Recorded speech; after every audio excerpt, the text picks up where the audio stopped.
Okay, everybody. I'm going to be giving you a little introduction to Homer's Odyssey. That's going to be the next epic that we deal with. Homer's Odyssey is going to deal with Odysseus and his efforts to get home from the Trojan War so that he could be with his wife Penelope and his son Telemachus. Okay. Here's a little bit about the Odyssey. If you think reading a 400-page epic poem is bad, imagine having to listen to it, being sung. Granted, back in the day, hearing this epic poem would have qualified as entertainment, but since it probably wouldn't today, how about I give you the overview in 60 seconds.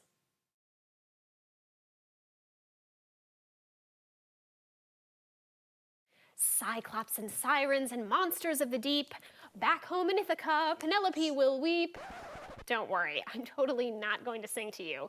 But I will say this, Homer's Odyssey may be full of adventure. There may be ships lost at sea, there may be terrible monsters and gods who exact their revenge on mortals, and there may be a hero named Odysseus who eventually makes it home to Ithaca after 20 long years. But that last bit, the return to Ithaca, is the thing you really want to keep in mind, because above all else, the Odyssey is about homecoming. Think about it. You can't have a journey without a destination, right? And you definitely can't have a hero unless you have a character who's trying to get somewhere, either literally or figuratively. Time and again in this poem, what the poet stresses is Odysseus' desire to return home, his longing for his wife Penelope and his son Telemachus, his longing for the land of his heritage. And everything that happens revolves around that desire, from the mistakes that throw Odysseus off course to the cunning, strength, and a little divine intervention that eventually bring him home again. Okay. All right, so the Odyssey. It's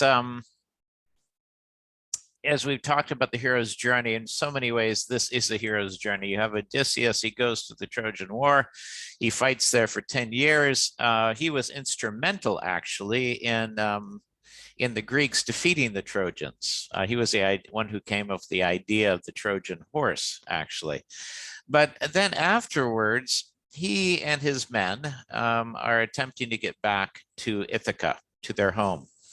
But they make an error in judgment and they insult the gods. And so what happens is the gods decide that they're going to have to get some revenge. Now, Odysseus is very cunning, which means he's intelligent and a bit sneaky. And he's kind of a favorite of one of the goddesses that we will be talking about later. And because he's a favorite of one of the goddesses, in this case, it's Athena, she protects him. And so the gods know that they can't, for example, kill Odysseus because he does have protection from Athena, but Athena does have to allow them to punish him in a way. And so his punishment is that he will take a very long time to go from the Trojan War back to Ithaca.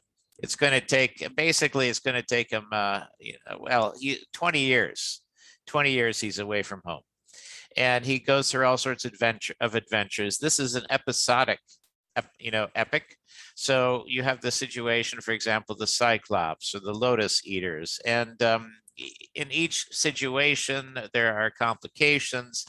And usually what gets them out of any problem, meaning Odysseus and his crew, is Odysseus's intelligence, the fact that he's very intelligent. This is one reason that Athena likes him. And so he's usually able to kind of get themselves out of any bad situation. Now, this makes him different in many ways from Gilgamesh, because Gilgamesh was more of a man of action. And Odysseus, he's a warrior, he will fight, but his preference is to figure out a way to kind of use his intelligence to get them out of any bad situation.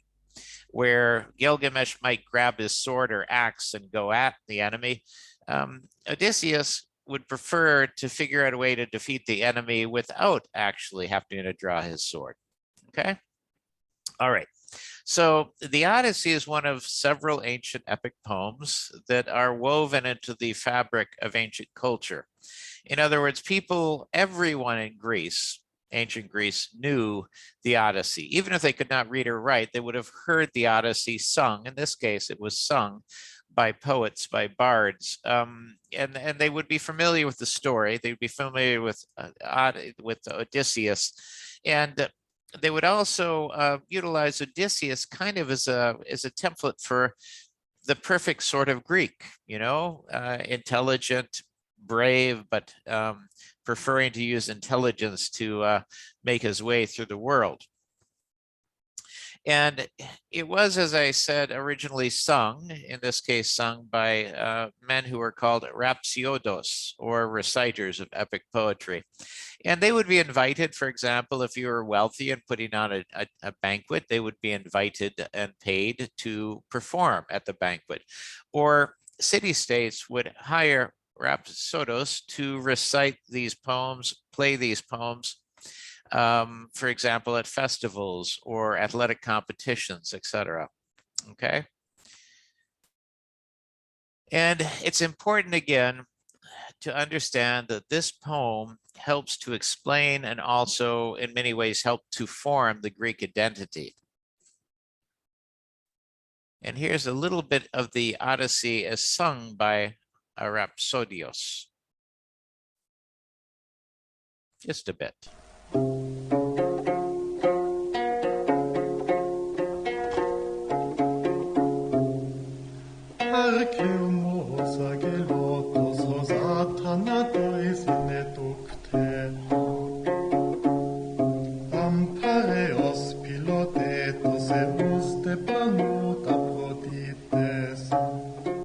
You get the idea. Okay, so it's different from Gilgamesh. Gilgamesh was actually recited, but the Odyssey was sung. It was still, of course, an epic poem, but they would sing the epic rather than simply recite it. And what's the importance of the Odyssey? It taught the audiences, the Greek audiences, about their religion, about their customs. It taught them about the importance of family loyalty. And it also kind of, emphasized Greek military accomplishments. And for the ancient Greeks, they were, through Homer's poem, Homer was a blind poet who was supposedly had written this epic. Through the poem, they were reminded about what it meant to be basically Greek, their culture. So you'll see a lot of cultural values that we'll talk about as we go through the poem. And it also showed us, what the Greeks valued, what they thought was important, how you should behave in different situations, what it meant to be a brave man, what it meant to be a loyal husband, what it meant to be a loyal and obedient son. All of these things were emphasized, should we say, in the poem.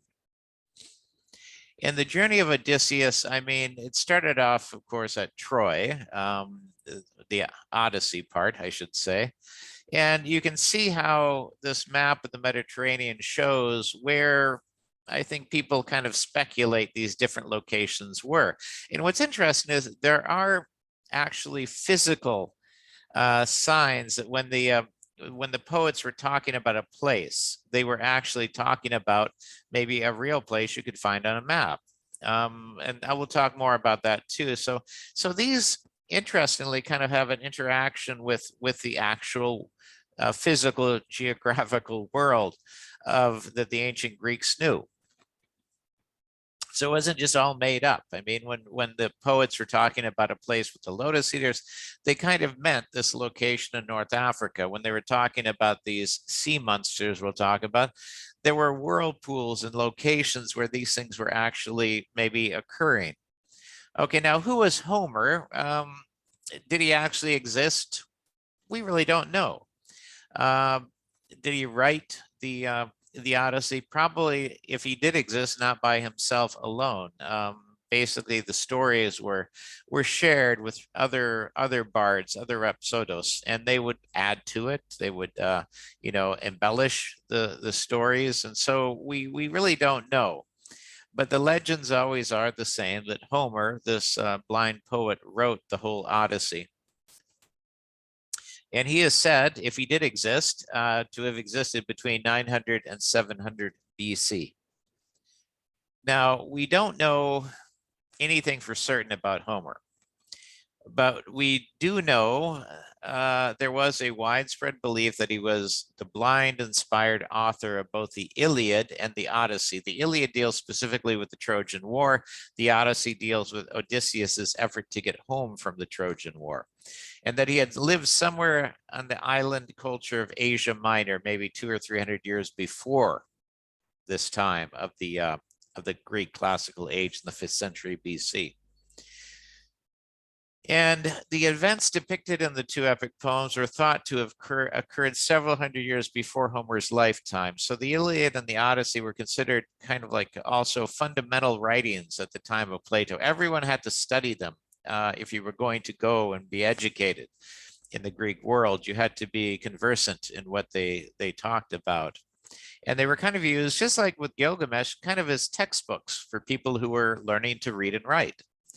And the poems exemplified, again, the ideals of virtuous behavior, civic duty, and religious piety, according to what the Greeks considered to be important.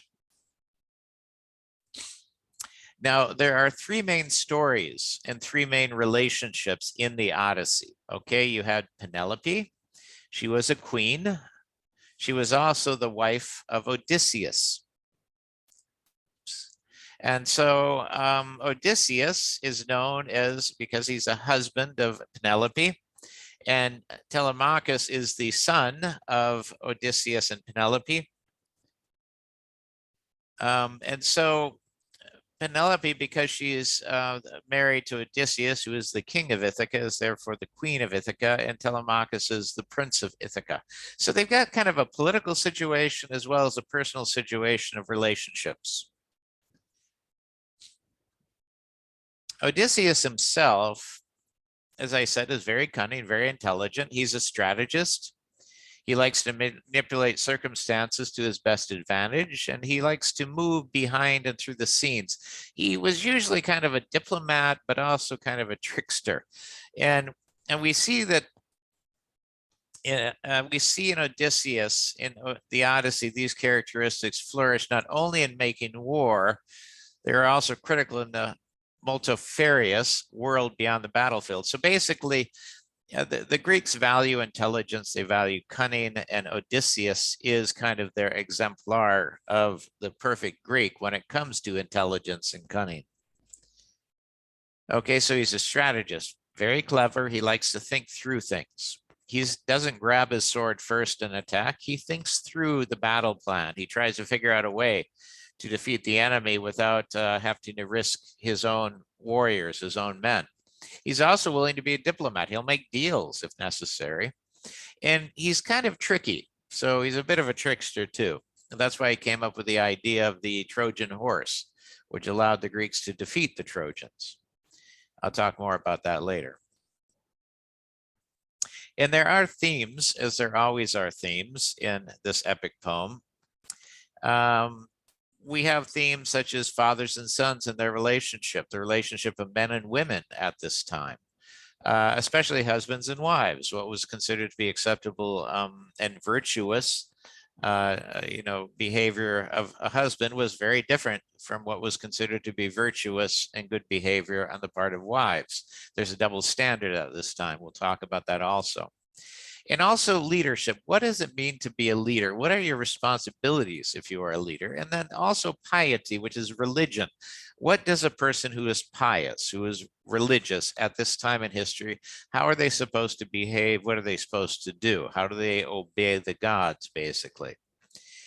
And then this thing about hosts and guests. We'll talk a lot about that because there's something very important in the Greek world about being a host. Also about being a guest, like for example, in somebody's home or at somebody's banquet. And then this idea of revenge and also of justice. We'll talk about that.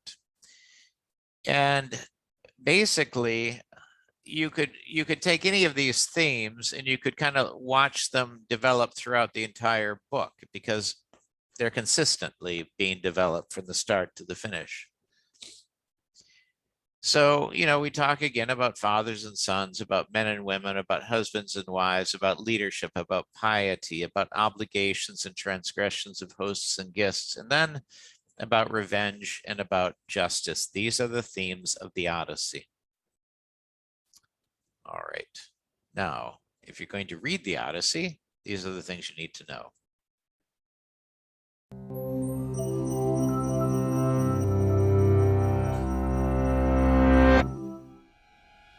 A close encounter with a man-eating giant, a sorceress who turns men into pigs, a long-lost king taking back his throne. On their own, any of these make great stories, but each is just one episode in the Odyssey, a 12,000-line poem spanning years of ancient Greek history, myth, and legend. How do we make sense of such a massive text that comes from and tells of a world so far away? The fact that we can read the Odyssey at all is pretty incredible, as it was composed before the Greek alphabet appeared in the 8th century BCE. It was made for listeners rather than readers, and was performed by oral poets called rhapsodes. Tradition identifies its author as a blind man named Homer, but no one definitively knows whether he was real or legendary. The earliest mentions of him occur centuries after his era, and the poems attributed to him seem to have been changed and rearranged many times by multiple authors before finally being written down in their current form. In fact, the word rhapsode means stitching together, as these poets combined existing stories, jokes, myths, and songs into a single narrative. To recite these massive epics live, rhapsodes employed a steady meter, along with mnemonic devices like repetition of memorized passages or set pieces. These included descriptions of scenery and lists of characters, and helped the rhapsode keep their place in the narrative, just as the chorus or bridge of a song helps us to remember the next verses. Because most of the tales were familiar to the audience, it was common to hear the sections of the poem out of order. At some point, the order became set in stone, and the story was locked into place as the one we read today. But since the world has changed a bit in the last several thousand years, it helps to have some background before jumping in. The Odyssey itself is a sequel to Homer's other famous epic, the Iliad, which tells the story of the Trojan War. If there's one major theme uniting both poems, it's this: do not, under any circumstances, incur the wrath of the gods. The Greek pantheon is a dangerous mix of divine power and human insecurity, prone to jealousy and grudges of epic proportions. And many of the problems faced by humans in the poems are caused by their hubris, or excessive pride in believing themselves superior to the gods. The desire to please the gods was so great that the ancient Greeks traditionally welcomed all strangers into their homes with generosity, for fear that the strangers might be gods in disguise. This ancient code of hospitality was called xenia. It involved hosts providing their guests with safety, food, and comfort, and the guests returning the favor with courtesy and gifts if they had them. Xenia has a significant role in the Odyssey, where Odysseus in his wanderings is the perpetual guest, while in his absence, his clever wife Penelope plays nonstop host. The Odyssey recounts all of Odysseus's years of travel, but the narrative begins in medias res, in the middle of things. 10 years after the Trojan War, we find our hero trapped on an island, still far from his native Ithaca and the family he hasn't seen for 20 years. Because he's angered the sea god Poseidon by blinding his son, a Cyclops, Odysseus's passage home has been fraught with mishap after mishap. With trouble brewing at home and gods discussing his fate, Odysseus begins the account of those missing years to his hosts. One of the most fascinating things about the Odyssey is the gap between how little we know about its time period and the wealth of detail the text itself contains. Historians, linguists, and archaeologists have spent centuries searching for the ruins of Troy, and identifying which islands Odysseus visited. Just like its hero, the 24-book epic has made its own long journey through centuries of myth and history to tell us its incredible story today.